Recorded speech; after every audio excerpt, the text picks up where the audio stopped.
nakilala po tayo doon sa paglaban sa mga pusit. No?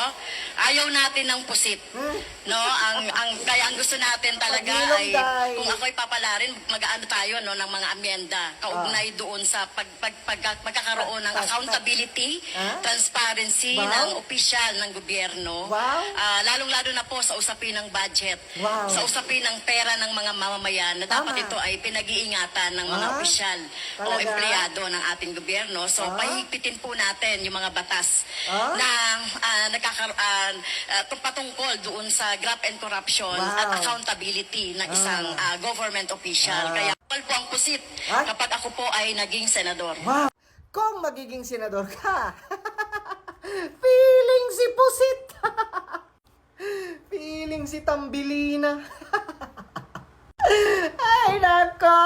Grabe, level up na. Diba? Level up na ngayon yung mga makakaliwang grupo. Grabe, hindi lang sila sa Kongreso. Gusto na rin nilang maging senador. Iba din ang kakapal. Iba din. Grabe na talaga mga lords, no? Talagang ang kakapalan ng mukha ni Franz Castro, di ba? At ang kayabangan niya na akala mo talaga mananalo. Wala ka nga sa survey.